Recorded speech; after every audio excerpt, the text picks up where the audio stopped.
Good morning, good afternoon, good evening, everybody. Welcome to another of the EACI, the European Aviation Conference Institute, and GARS monthly webinars, where we are talking about the subjects by way of a precursor. We're talking about subjects that we will be talking about at the European Aviation Conference Institute annual conference, which is at the end of November in Antwerp, as a matter of fact. This is our second last of these seminars before that conference starts, and it's absolutely a pleasure to have you here. Today, we are talking about the business case for advanced aerial mobility, for what is the economics and the other drivers for advanced aerial mobility. And I'm delighted to say we have a remarkable panel able to talk about it. Let me introduce you first to Anna Straubinger, who is a transport economist, but I'm sure we can say nice things about Anna as well. Anna is a transport economist at the Centre for European Economic Research based in Germany. And she previously spent a lot of time actually analysing this very topic of advanced aerial mobility, down to the sorts of levels of what sort of stage length is an appropriate length, what sort of fare is an appropriate fare, how do we make AAM make money.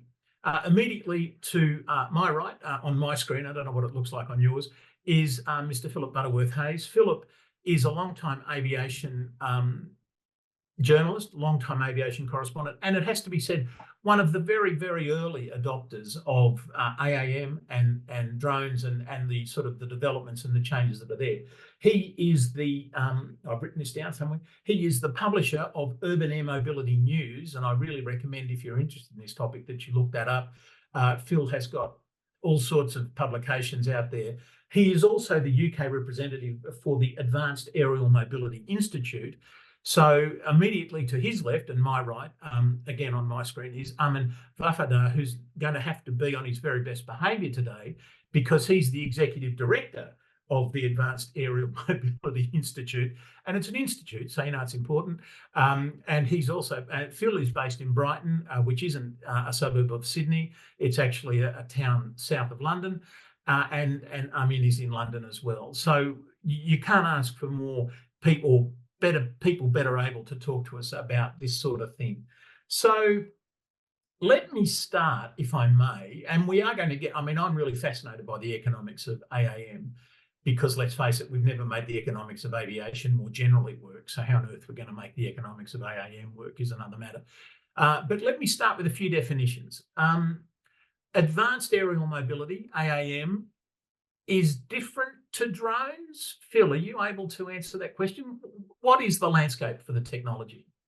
Yeah, so that's a really interesting question, and there is no general agreement. I think basically it's the low altitude economy. So for most people, and I include a KO here, if you're transporting goods by, if it's a small drone or a large drone or people, then it's advanced air mobility. It's the business of transport in the lower altitude. I think that's how I would best define it. And by lower altitude, you mean uncontrolled airspace below 500 meters? What is lower altitude? Well, low altitude would be below 5,000 feet, I would say. Sorry, 5,000 feet. 5,000 feet, yeah. Right, 1,200 meters. Yeah. Right, give or take. Okay, so I mean, it's complicated because sometimes it's integrated with other airspace, sometimes it's not. Sometimes you have different rules applying. But generally, if you've got drones flying at 200 feet, 300 feet, you'll probably have eVTOLs flying at just a bit above that. It's yet to be properly coordinated, as far as I'm aware. Yeah. Right. So, I mean, do you see that sort of creation of definitions, coordination of those sorts of things as one of those things that needs to be done? It's interesting, as Philip said, no general agreement yet. But how we can refer to this is that advanced air mobility is about an ecosystem. When we refer to a drone, that we're referring to a vehicle, a tool. But when we're trying to integrate these together, for example, in addition to autonomous operation and the rest of use cases with using eVTOL airplanes, then we are having an ecosystem. And because this is a new emerging industry, high tech, this is why we are calling it advanced air mobility. Who doesn't love an ecosystem? But how close are we? How close are we to actually any of this stuff moving from not drawing boards, because I do realise they're built. How close are we to this actually becoming a regular part of our airspace? Well, it depends by region. For example, we can see that in the UAE, Dubai and Abu Dhabi government, they are leading this, and we might be able to see them flying. For example, air taxis, Archer, Joby, they are super active in that region, and we might be able to experience that in even next year. Okay. And I would say in China, actually, we're there. I would say in China, we're already flying autonomous eVTOLs on sightseeing trips. So in China, which is leading this area, we are there. So we have certified aircraft, certified eVTOLs flying passengers. Okay, that's really important, isn't it? Certified, I assume, by the Chinese Civil Aviation Authority. Yes. The CAAC. And sorry, Phil, did you say already there are people flying in these things, or that by next year there will be? No, they're already doing sightseeing tours. So the first use case in China is flying people around dams, flying people around sort of gardens, and up and down 10 kilometers and back. But we're already seeing people on those flights. As the son of a civil engineer, obviously a tour of a dam is something I wholly endorse. And 5 to 10 kilometres for a sightseeing trip. What's the does that fit into your analysis of the economics of this stuff going forward?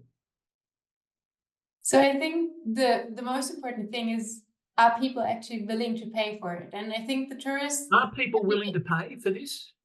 Yeah, I would say for the tourism application case, I actually think it could potentially make sense. People or tourists are very willing to pay because it's nothing they do on a regular basis. But I think what most people have in their minds when thinking about advanced air mobility or flying taxis or whatever you want to call it, as soon as we have a passenger involved, a lot of people think about, well, I can do this for my daily commute. I can use it as if it were a taxi.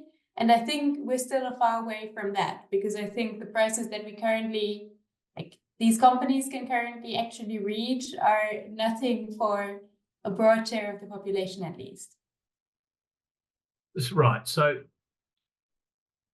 you, in your work, you don't think people are prepared to pay more for speed?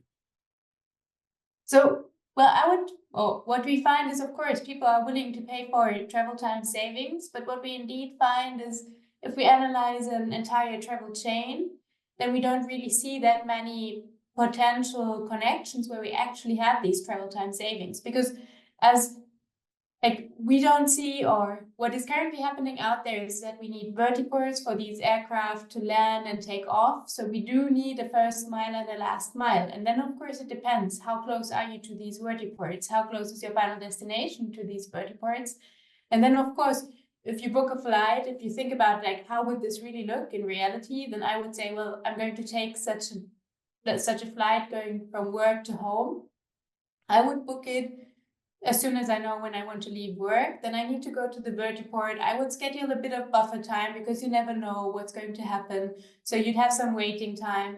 You might have a security check, then you board, then you fly, then you land, then you have to go the final mile to your home. And then in the end, what we find is that a lot of these trips actually don't really save you that much time. And that is where the entire problem is. That's at least my point of view, that if you don't really save time, then why would people actually be willing to spend a lot of money on it? And I think we really have to go looking for the application cases where it makes sense. And I think we've been talking about where regions where this is actually happening. And I think these are actually regions where we have a lot of congestion, where people are willing to fly above this congestion. And then you might have travel time savings, but at least for a lot of European cities, I think this is not going to happen soon. So, I mean, thank you. There's a number of issues come out of that. One is, of course, that I think if you think back to what we can only describe as in AAM terms and drone terms, prehistoric times, and here I mean 4 years ago, everyone sort of thought you'd have drones delivering stuff into your backyard or onto your roof, and you'd be able to, pick up a flying taxi from outside your house and take you directly to the airport. But Anna, you're very clearly saying no. There are absolute real life infrastructure limitations in all of this, which which wasn't part of the original glossy sale, if you like, of all of these things, and that the infrastructure is going to be a real issue, just as it is for every other part of aviation and indeed every other part of transport. Phil, you said any minute now it's going to be happening in the UAE and happening in the Middle East. Surely the same infrastructure limitations apply there. Well, of course, but as said before, it's about region and different governments. For example, when we have UAE, like in addition to China's, which is leading with this technology as well, UAE is the government. It's a government that it's truly at this meantime is investing into this infrastructure, while there are other governments in different countries that are waiting for private sector to be the investor at this, let's say, to test this emerging industry and what can be the demand. So, when we are looking at the numbers, for example, research done by Morgan Stanley, it says that this market is going to be up to almost the market price benchmarking is about $2 trillion for the next, let's call it 2040. So who's going to lead this market for this development? Well, in UAE, government is playing a crucial role. Phil, you mentioned China. I assume that the infrastructure issues in China are also being addressed? Absolutely. And the problem that Anna has raised is that we've spent too much time worrying about how to certify aircraft and not worrying about how to certify vertiports and the UTM system. So it's only now that we're starting to address that. And I think there are two types of approaches to this. As Unmanned said, there are governments who decided to make this a strategic industry and they want to become leaders. So there's this China, obviously, there's UAE, we mentioned, the Saudi Arabia. So they will just throw everything they can into building the vertiports, getting the regulators up to speed, giving them the resources to certify not just the aircraft, but all the infrastructure that you need, the training bodies that you need to certify the pilots, the engineers. This is a national strategic imperative, and there's those who just leave it to private industry, just say, well, good luck and do it. And there's some in between, like the USA, which is prepared to bear some of the cost, but not all of the cost. So things are moving in three different speeds. And Japan's a really interesting one. So the Japanese government have said that they will part subsidize the first vertiports that they're either being built by regional authorities or by local authorities. So they're putting 50% of the vertiport development costs into there just to kickstart. And that's the midway point between people who are just saying this should all be down to industry, and those who are saying this is a strategic government initiative that we want to become a pioneer here. What is the strategic initiative? I don't want to sound stupid, but well, I do it very well.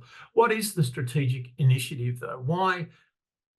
Why is China, to pick up on what you mentioned earlier, why is China so keen to get these vehicles certified, move on to investing in infrastructure and so forth? What do they see as, what's the imperative strategically for this? So just to jump in there, China has for a long time had this low altitude economic idea where they would like to be the number one in the world, anything below 5,000 feet. So they've already dominated the drone space. And unlike in the West, where we're going from crawl, walk to run in terms of developing aircraft, China's starting with autonomy to begin with. So the first eVTOL out of the block in China is an autonomous eVTOL, which gives them a huge lead in terms of not just the technology, but understanding the standards, understanding the operations and the costs over anything that's happening in the USA and Europe. Because in Europe, we're not going to certify them for autonomous operations until they've proved themselves with a pilot on board. Is that what you're saying? Well, the European Aviation Safety Agency is saying 2050 for 2050, all autonomous 2050. Yes, and China's doing it in 2024. Right, i.e. now, this year. Yeah. And in the, let me go back a little bit. 2 years ago, all of these airframe manufacturers, all of the, your Jobys, your Liliums, your other ones, Archer, were getting fancy financing packages, what they call SPACs, something like that. And we saw huge amounts of money pouring into those companies making those things. And I thought, oh, here we go. It's just like the rest of aviation. Everybody loves the airframe. We always fall in love with the airframe, and no one actually cares about the business plan because the airframe's sexy. Is that your vision? Am I right about that? I mean, all the money, certainly 2 years ago, all the money was private money. And now you're saying it's China, and in the US, did I hear you say it's the military? So the cost, an approximate cost to certify an eVTOL is about $1.5 billion. So if you can raise that through private equity, then great, well done, good luck. And then you need another huge wedge to scale up. So if you can, for the viewers at home, wedge is a British expression meaning a huge amount of money. Huge amount of money. So if you can get that helped with the military to work alongside the civil aviation regulator to get your aircraft certified, which is what's happening in the USA, then that is a huge financial and institutional burden. Because remember, the regulators aren't ready for advanced air mobility yet. They don't have the resources, they don't have the expertise, they don't have the people really to certify absolutely everything. Even the training course for putting out an eVTOL battery fire. How many? Where are the regulations for that? They're being formed still. So we don't have all the regulations in place yet. Right. And at one point, is $1.5 billion US dollars or euros, it almost doesn't matter at that point. And then another, let's say, the same sort of amount to get the infrastructure up and running. I can't help but think, Anna, there are economic issues that need to be overcome there. What's the rate? What's the fare you need to charge to cover off those sorts of costs? I mean, that's probably where all the problems are. So you won't be like companies. So that's another topic. That's a totally another topic. Well, like it isn't actually. It's what we're here to talk about today, isn't it? It's actually the topic. Yeah, but the manufacturers will probably not be the ones operating these services. So irrespective of that, we just pretend like these costs are going to be covered by operations, but I think that's not going to happen in the beginning. We rarely see, I mean, that's irrespective of whatever sector we're in. In the beginning, they're not going to charge fees that are going to cover the costs, because otherwise they won't be able to have any people flying there. So what is going to happen is that these companies, the manufacturers or the companies operating these services, will basically be burning money for another 10 years or what.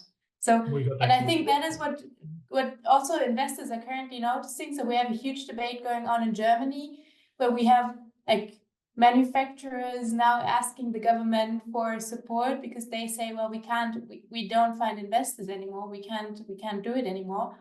And I think this is just where this is going to really, where this is going to be very, at a very important point, because we see some governments are going to support their companies. We look to China, we look to the Middle East, or we look even into the US. But here in Europe, I would say it's a bit of a different situation, because I think people are struggling a lot with how much do we actually benefit from these services? How much do we get out of them? Do we as a government actually want to have it? And why would we want to have it? Or do we just want to have the technology? Do we want to be a country that contributes to technological development? And I think there are so many questions also on very, very fundamental discussions and very fundamental decisions that need to be taken. And I think the approaches around the globe are just very different. Yeah. You've raised so many interesting areas there. And one thought that sort of rolled through my head in the middle of all that was, what about the ownership and control limitations and restrictions? If these companies, and I'm going to come back to that because I really want to dig into that, but if these companies are operating air services, surely the Chicago Convention is going to apply, and consequently some of the ownership and control restrictions and all those sorts of things get in the way. So European companies looking to the UAE or to China for investment is going to find themselves up against some of those traditional constraints. And everyone when drones first came in, everyone sort of lauded it as an opportunity to break away from some of the traditional constraints. So that's an interesting issue. But in there, the other thing that I thought was really interesting was that at the moment, and, you know, I mean, Phil, correct me if I'm wrong here, but at the moment, the companies that look as if that are intending to operate services are the companies who are building the actual devices. Your Jobys, your Liliums, your Google Wing, whatever they're called, Whisk, those sorts of people.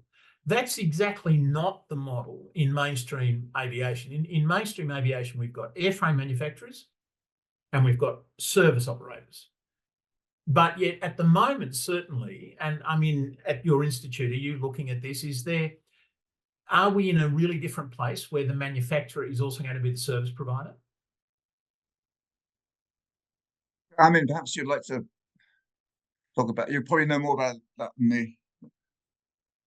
Oh yeah, that's what about. So yes, well, considering that it's because of the trust and reliability that other service providers are either not aware that they can integrate this new service into their existing capacity, or perhaps they're looking for another business model. So when we are leading toward this, of course, we can see that, for example, healthcare or medical services can be highest benefit for broadest public use. But to integrate this, well, it takes, it takes so much integration and collaboration between the stakeholders in this supply chain. It's an extensive supply chain. So these OEMs, these manufacturers are moving so fast. And as you said, R&D and investments, it's a huge capital right now. So they need to get these vehicles and business models flying. And they are, I think, the first that they think that turn this into revenue. And that is why this is happening. Philippe? You're starting to see some airlines as well getting involved. So this is for them an opportunity, I think, to basically do some of the helicopter services which they used to be able to do with high value passengers, taking them from city centres into the airports. That you are seeing some of that, but you're right. You're also seeing some OEMs become aircraft operate. Apply for aircraft operating. It's a real mixed bag moment. But you're also getting FBOs involved as well. So the actual operators of these aircraft, whether they, there could be charter operators, leasing companies. It's still very unclear who which is going to be the dominant operator role, and that has to be worked out. How do you fit this into a scheduled airline economic business model? We don't know yet. So it's not surprising that some of the early operators are actually going to be the manufacturers. Yeah, and I actually think sorry. something that's very important to see in that connection is, I believe, that like advanced air mobility is somewhere at the intersection of aviation as we know it and urban mobility. And that's something I think a lot of people have to understand, because what we think about is, we know airlines, we know how they operate, we know how it works in conventional aviation. We know we have like big manufacturers, they build a relatively small amount of vehicles every year. And like, if we really think about this bright future of advanced air mobility, whether we want it or not, this would be totally different. This would be something more similar to what we know from the car market. And then we could think about, well, what is it with mobility as a service, and how could we fit advanced air mobility into the concept of mobility as a service? What providers do we see there? What is the what is the linkage with like more urban mobility kind of topics as compared to the link to aviation? I think Anna's absolutely right. It's not just the Jobys and the eVTOLs we're talking about. We're talking about personal air vehicles as well. So flying cars. So we're now starting to see the first generation of flying cars. You can take it out on the road and then fly it. We're starting to see those taking up airspace. And that's why if you look at somewhere like Dubai in 5 years' time, you'll have loads of drones flying, you'll have eVTOLs flying, you'll flying scheduled trips, you'll have charter trips with eVTOLs, you'll have personal air vehicles. There are 150 PAL-Vs being bought by Dubai's citizens to fly those things. You'll have personal jetpacks flying up there as well. The entire area, low altitude urban airspace, is about to change. And the one thing we haven't thought about is how we actually manage that. What could possibly go wrong? Everybody. What could possibly go wrong? Yeah. What could possibly go wrong? You have segued gloriously there, Phil, away from the whole business model, which is what we're supposed to be talking about, to UTM, which is, urban air traffic management, UAV air traffic management. I mean, what's your view on that? Is that going to be controlled by the existing air navigation service providers, do you think? So if I can just jump in here very, very briefly, the very first flights are just going to be VFR flights. So it's the sort of flights that you can fly now in fine weather. The difficulty comes when the weather comes down. So do we need new digital flight rules? Or can we adapt the current instrument flight rules that we use for digital purposes? Do we have a centralized traffic management system with a single overarching ANSP running it? Or should that be the city? I mean, after all, there's a very good argument that says these are city service for intracity, for services within a municipality. Why shouldn't, or within a port, for example, then there's a good argument to say there's a very important role for that stakeholder to play there as well. Or we also have the technology now for it to be entirely decentralized. So everybody has their own kit, their own detect and avoid, their own communication system, and they communicate automatically within a digital framework. There are 100 different models for this, and nothing has been decided yet. Although obviously, for some of the early adopters, the simplest thing is to give this job to the air navigation service provider and say, okay, you do that, you work it out. But that's not how it's going to end up in the end. There's just too many people involved. You answered all of that, I mean, without moving your lips. I think that was a remarkable performance. What's the Institute's position on this?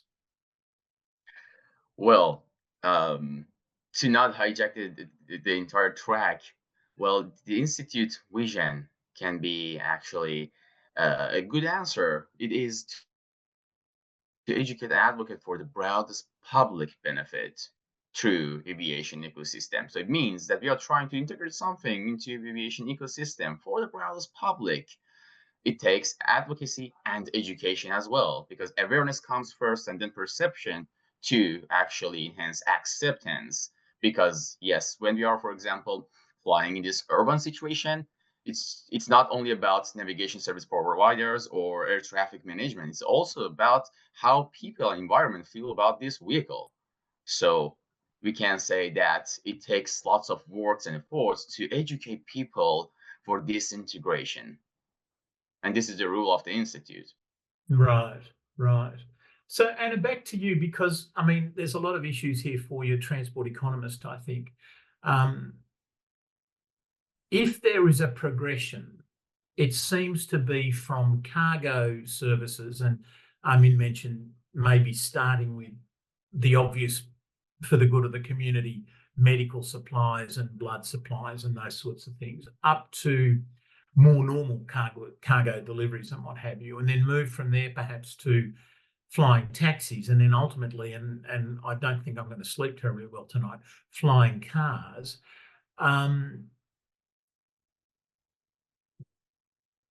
If to stick with, I mean, the medical stuff, I guess it pays for itself when you've got a medical emergency. No amount is too much, but where does the line have to go from an economic perspective for this to be attractive to ordinary consumers, both for consumers who would be using a courier service, sort of a cargo service, if you like, and then taxi passengers? Where is the pricing going to have to fall?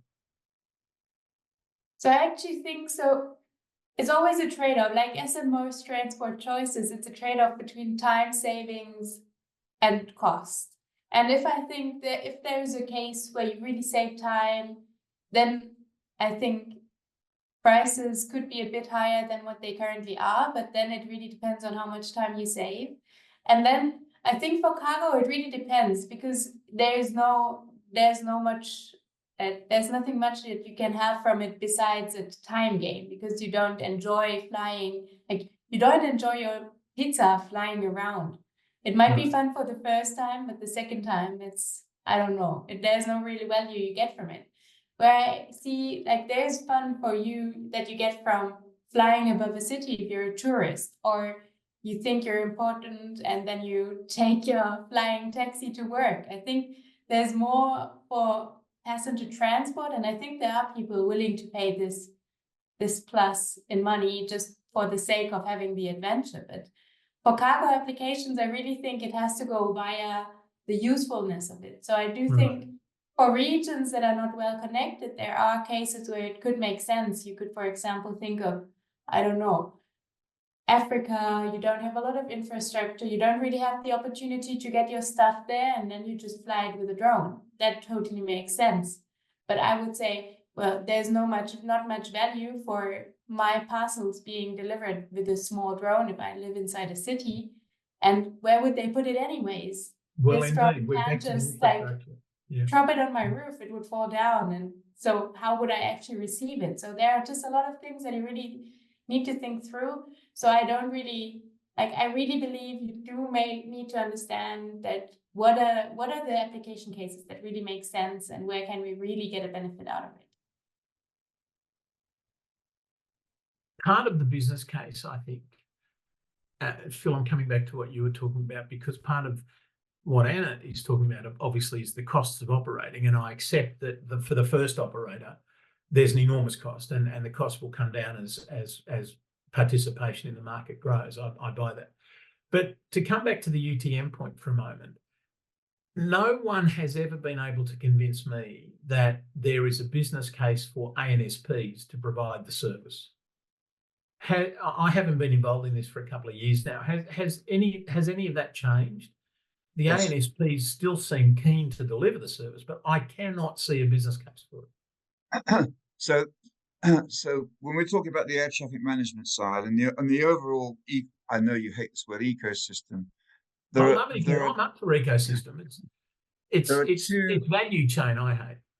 So, okay, I won't mention value chain. So there are two value chains here within the ecosystem. Did you see what he did there, ladies and gentlemen? Did you see what he did? Yeah. The first one is to provide the digital infrastructure in which all the communications fly, and that is expensive, and you can charge for that. So that's providing. Sorry, say that again. The digital communication infrastructure for including aircraft, including modern airplanes. Yeah, so you communicate. So you can all the communications between the air. I mean, there's 6 or 7 different types of communications you need within this. But you have to have a central, what's called a CIS, a central information service, which holds all the information about who's going to be flying, what the restrictions are, what the weather is. Providing that CIS service, that core infrastructure, there is a very good case for. Now it's then providing. Sorry, Phil. That's not the way we do it today. Well, it is. We have a flight information system within an ANSP, or a flight display system where you collate all the information. There is a huge case for actually developing and producing that information service, which the ANSPs want to do, but that's not air traffic control. No, it isn't. But I know that. But before we get there, but currently most of that information is distributed in an analog fashion, right? Not in a digital fashion. Correct. So when we talk about the air traffic management for this, everything is going to be digital. Everything is going to be automated. So by definition, if you're talking to an automated system, it has to be digital, doesn't it? Yes. Okay. But what it means is that, for example, you have to decide whether the aircraft's operating system, the command and control system, is then integrated within the traffic management system, or it has to be entirely separate. But anyway, if you have to provide that service. You have to provide the information service, and that's where the money is. The money is in the information service, not in the air traffic control, not in the deciding what the best flight plan is or deconfliction. That's all going to be automated, and that's where the problem is, because there's no money in that. So that is one of the core business case problems that we have here. And again, I mean, I assume, given that he's one of your directors, you're going to agree with Phil on that point. But are people looking at these issues? I mean, who is going to pay for this? How do we? Because the cost, even the cost of digitizing the current flight information services that we have, is going to be huge, and that's for existing airlines who have a system where they pay for what they're doing. Do you think that the AAM operators, the drone operators, are prepared to pay for air traffic control services? Well, they have to think about, because the end user, the consumer, people may not be, of course, they are not responsible to take over this cost. So that is why we are trying to focus and enforce into 3 different pillars to develop this industry: accessibility, affordability, and sustainability. Of course, it is difficult at earlier stage for OEMs and operators, because this is an emerging industry. R&D, research and development, costs a lot. And so this is why we need to actually have collaboration between stakeholders to decrease these costs through harmonizing our efforts. But if it should be the OEMs paying for this, or the government, or the people, of course, not the people.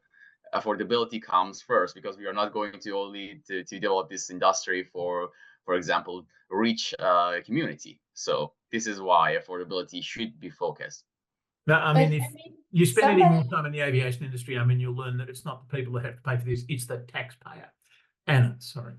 Yeah, but somebody has to pay for it. And if we don't make the user pay, somebody else who's not using it pays. So people already being negatively affected by noise and like fatalities, so they're going to be the ones paying through taxes. I don't think that's where we want to go. So in the beginning, it needs to be for the rich, because, well, it needs to be those using it who pay for it, even though then it's not accessible. But we don't, like, if you're already very poor and you have all the noise, and then you additionally have to pay for it via your taxes, then people are going to get really, really angry. I would as well.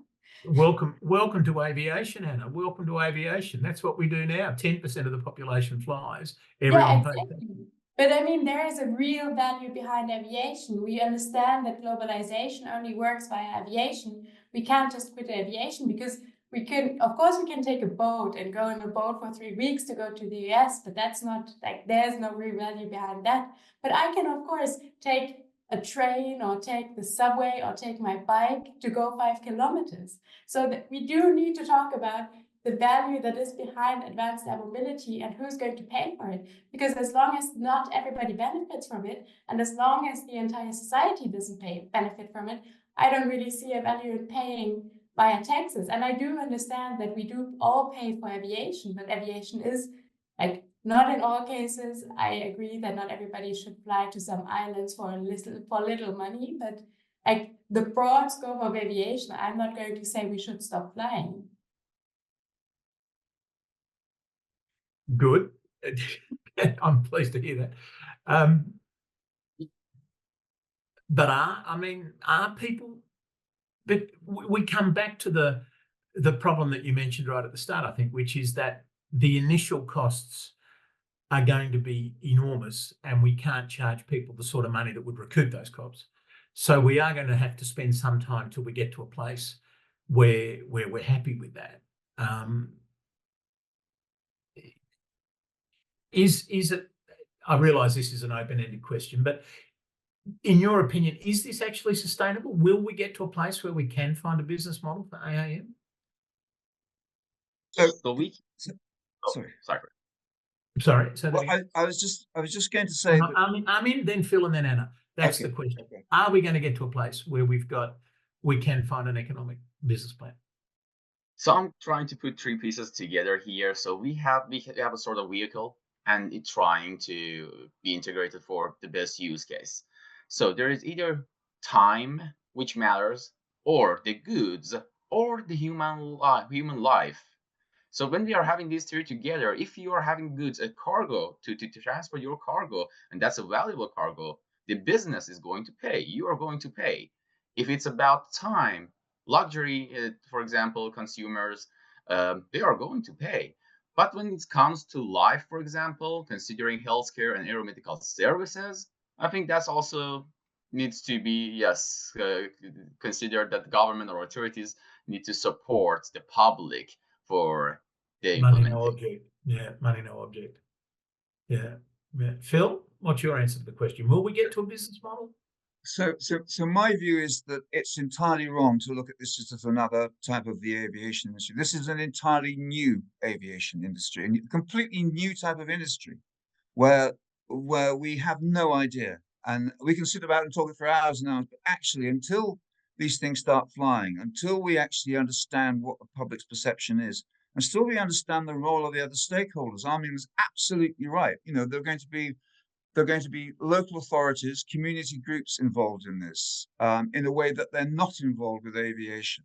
It will affect people's lives positively and negatively. If you look at, for example, what's happened with drone deliveries into communities, and you try and say, delivering pizzas, is that something that people want? Well, the answer is every community is different. And this is what makes it such an exciting and different industry, is that there are no hard and fast rules here.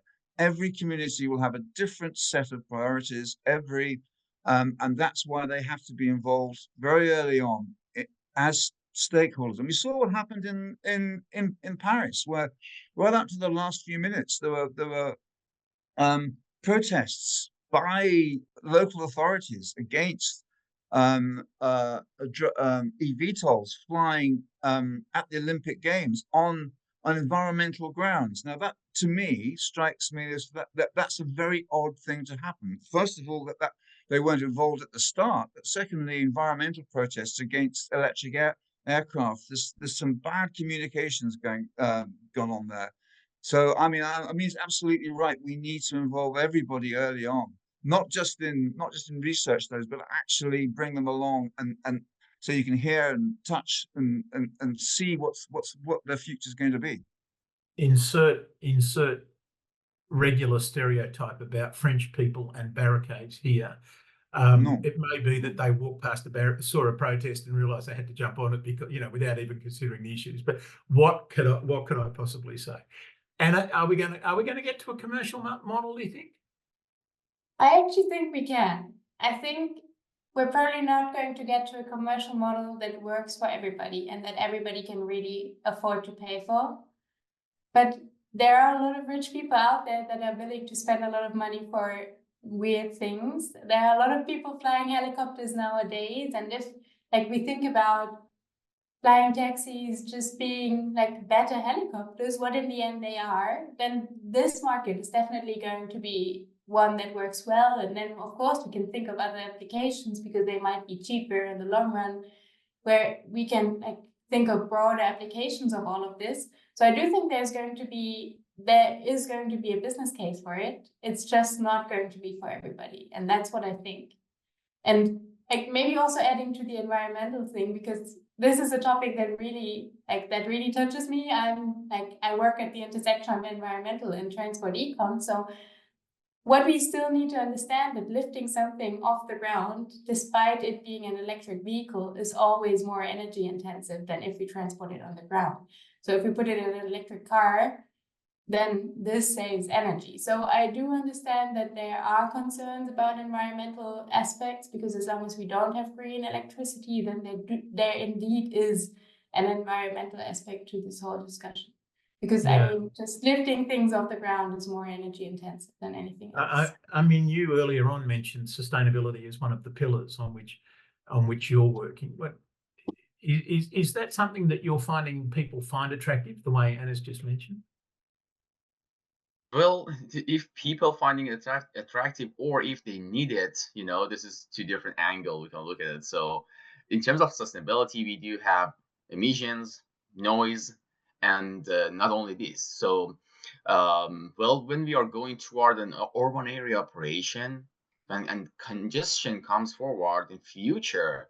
So imagine it. Can you handle, for example, noise of 100 of these vehicle, for example, because the ground traffic, it will be 100%, full, no capacity remaining for further operation for population to purchase another car.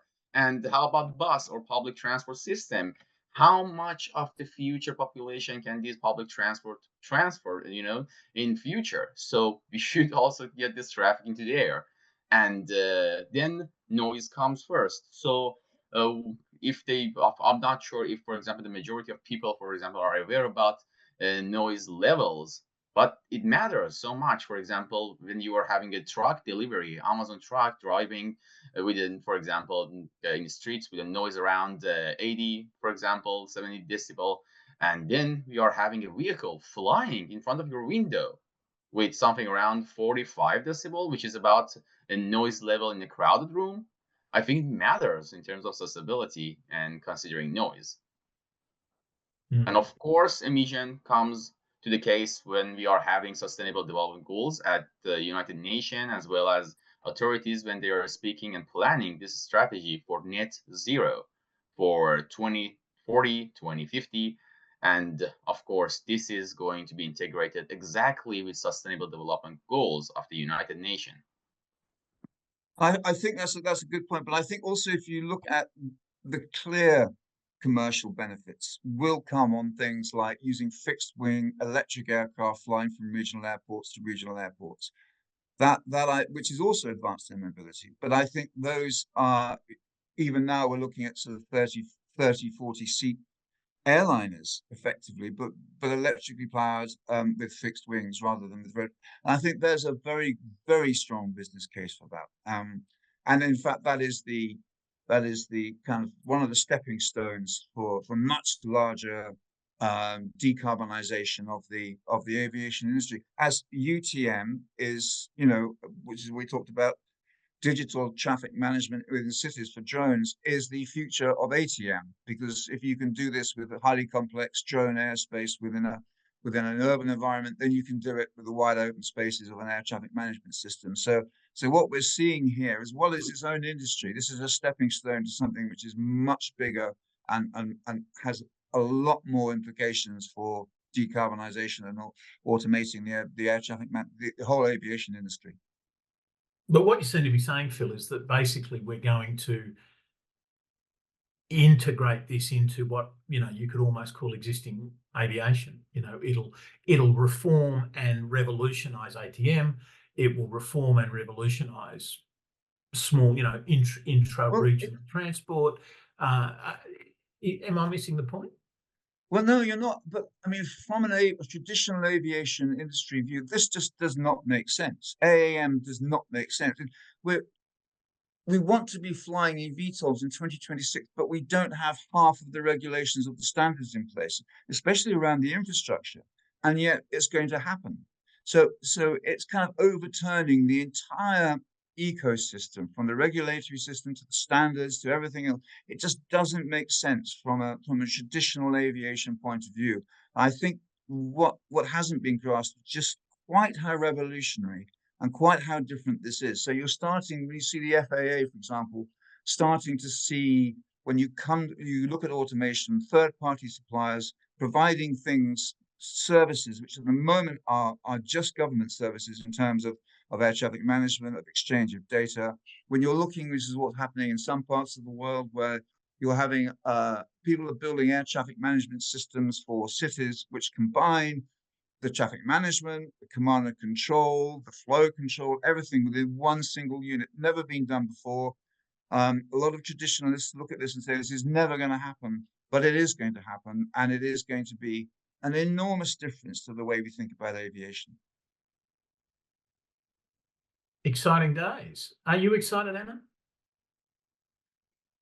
Well, from a technological side and from the development potential that we see, I'm definitely I'm excited, but I do hope that we don't make the same mistakes we did a couple tens of years back when we were talking about the introduction of cars. I think cars are a great benefit to all of our societies, but I think by now we're trying to get rid of them again in our cities, and I think we should be very conscious of what we decide and what we want and what services we invite into our cities and where people live. I'm not going to let you go past that.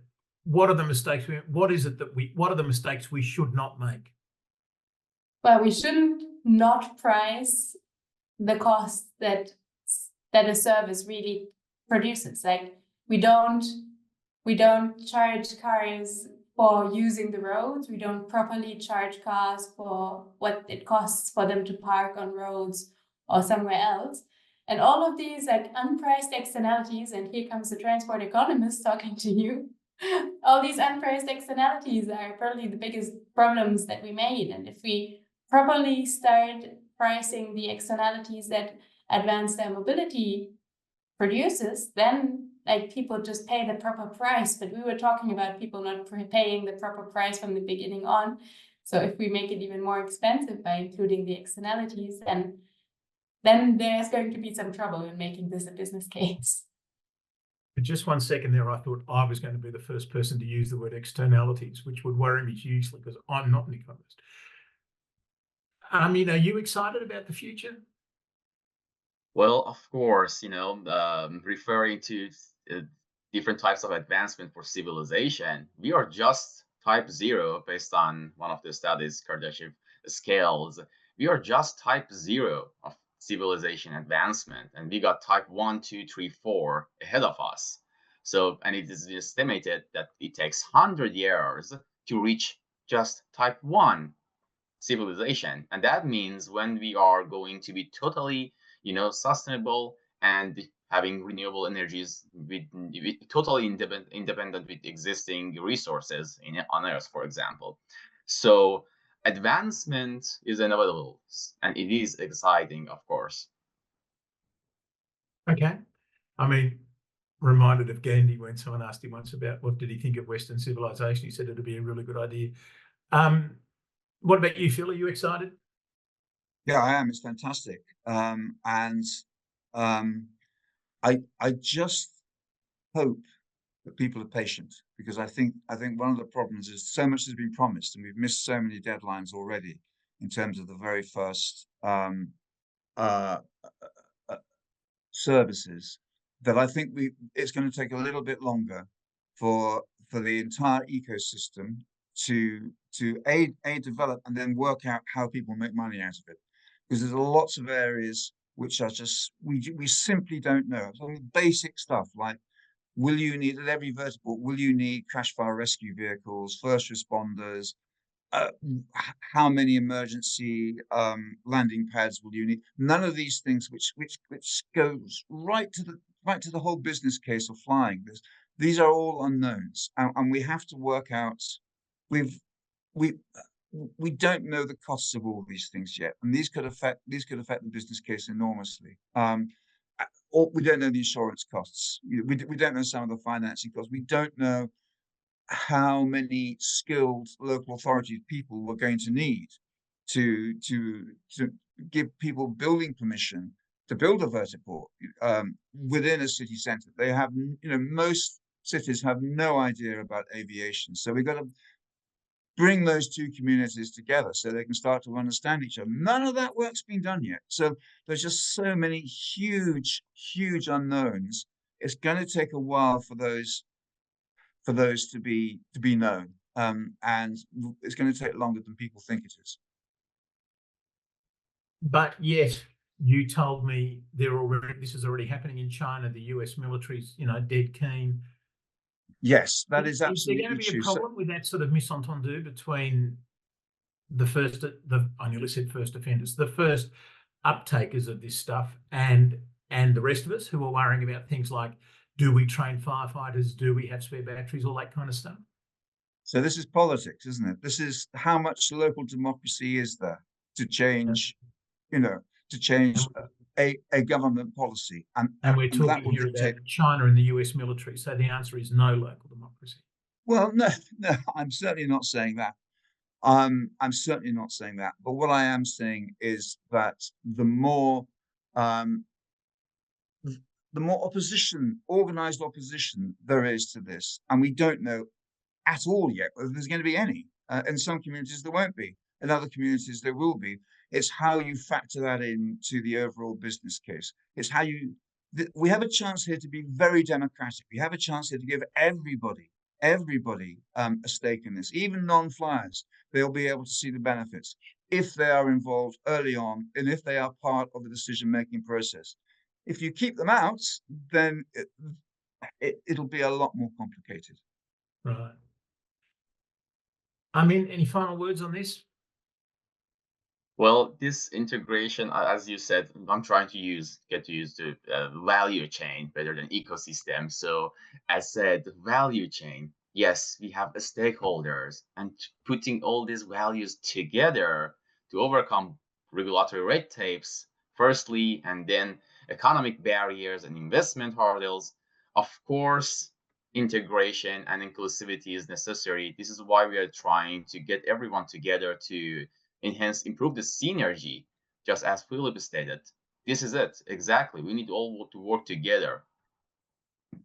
Anna, any last words? All need to work together. We need to find a price. Yeah, so I guess everybody needs to work together. We need to find a price that works for a lot of people, make it as cheap that it works for a lot of people, while still making sure that we are very aware of where this service could actually offer a benefit to broad parts of the society. Thank you very much. It's all good news, ladies and gentlemen. It's just upside everywhere. Thank you very much. I'm sure you join me in thanking Anna, Philip, and Amin for their time. I think it was a really interesting conversation. Let me just, as a final note before we say goodbye, point out that next month this webinar will be on the 28th of October, the last Monday in the month, of course, the 28th of October, and we will be going through the agenda for the European Aviation Conference in Antwerp, which will be at the end of November. So we will be looking more specifically at the topics, which also, of course, will reflect on a lot of the things that we've talked about in the last 10 of these seminars. So, ladies and gentlemen, I'd like to thank you for your time, and I look forward to seeing you next month, and I look forward to seeing you in Antwerp, perhaps. So thank you very much, and I wish you all a very good day.